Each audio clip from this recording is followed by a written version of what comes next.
Bom dia, senhoras e senhores. Está começando o Blog da Cidadania. Bom dia, senhoras e senhores. Hoje é 26 de novembro de 2020. São 8 horas da manhã. Em O Globo, a aprovação de Bolsonaro cai ou oscila para baixo em 23 das 26 capitais durante as eleições municipais. Levantamento de O Globo comparou as primeiras pesquisas Ibope por município divulgadas no início das eleições com as mais recentes e o resultado é de queda de Bolsonaro no país inteirinho. No Metrópolis, estudo mostra que hormônios femininos protegem as mulheres. Publicado no periódico Trends in Endocrinology and Metabolism, a pesquisa partiu de uma revisão de outros levantamentos sobre o assunto e mostra que as mulheres são mais resistentes à Covid-19. Fragilidade em postos de saúde dificulta a vacinação contra a Covid-19. Áreas remotas e cidades mais pobres terão mais dificuldades em imunizar as pessoas.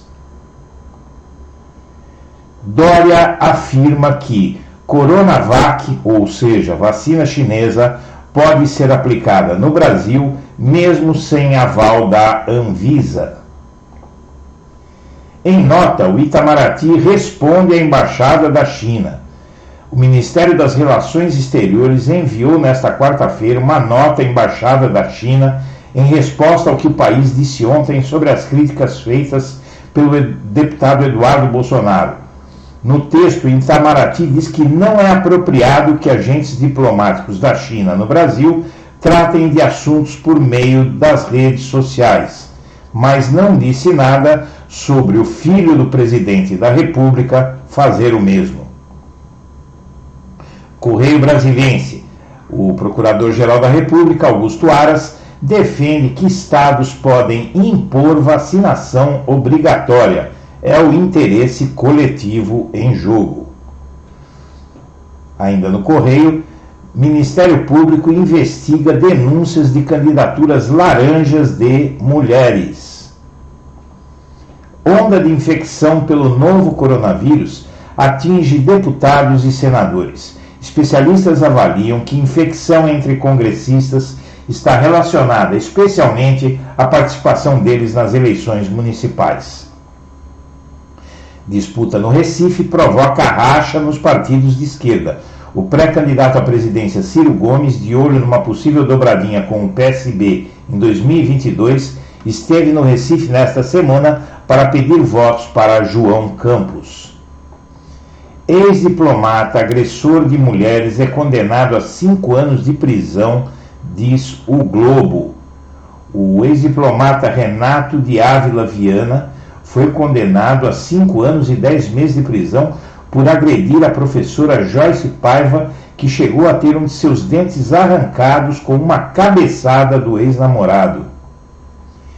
Disque 100 recebeu mais de 50 mil denúncias de violações contra crianças nos 6 primeiros meses deste ano.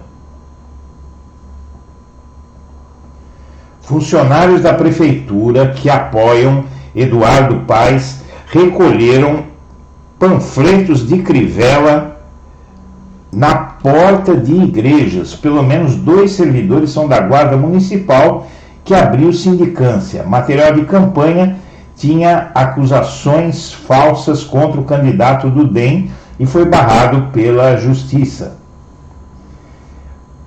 No Globo, quero compor aliança, ninguém governa São Paulo sozinho, diz Guilherme Boulos em entrevista ao jornal. A aprovação de Bolsonaro cai ou oscila para baixo em 23 das 26 capitais.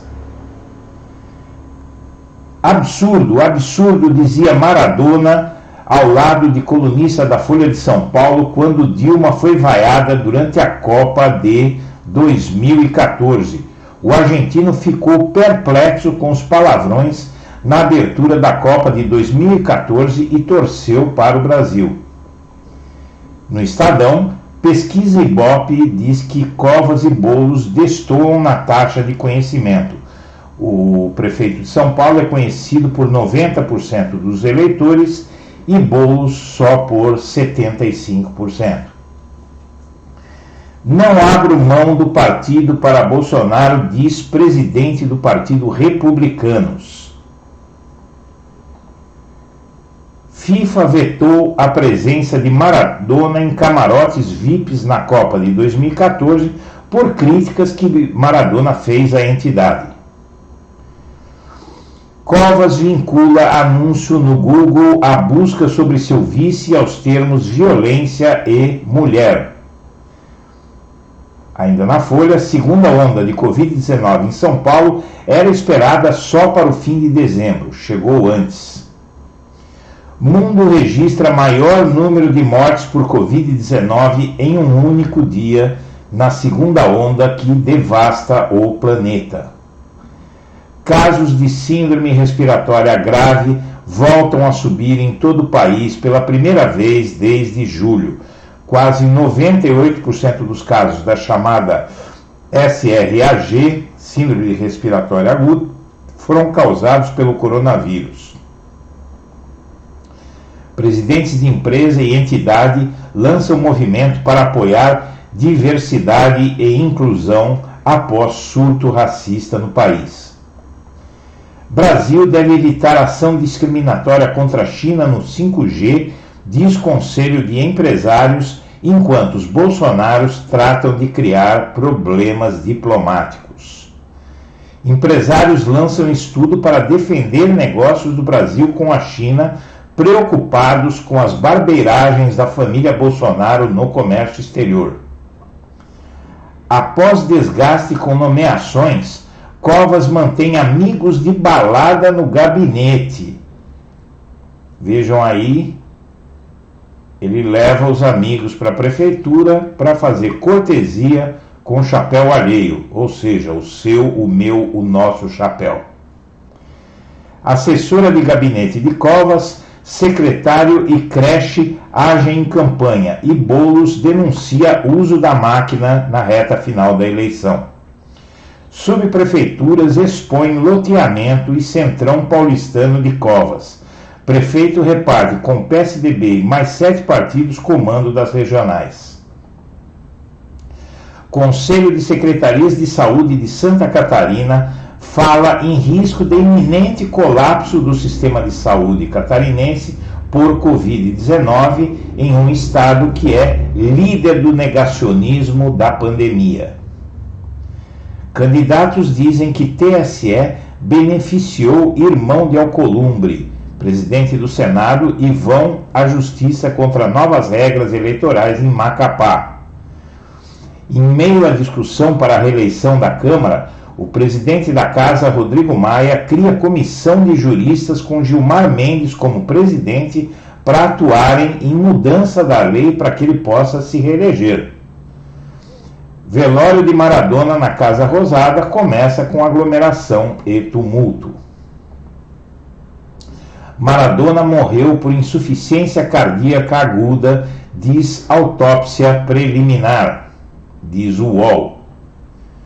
Ainda no UOL, corpos das vítimas do acidente entre ônibus e caminhão são identificados.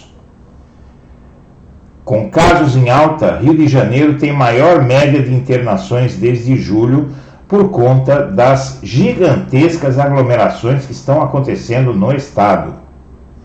E por fim, o pito da China em Eduardo Bolsonaro foi também um alerta ao Brasil pós-Trump. Minhas amigas, meus amigos, nós agradecemos a atenção e estaremos de volta ao meio-dia. Um abraço para todo mundo.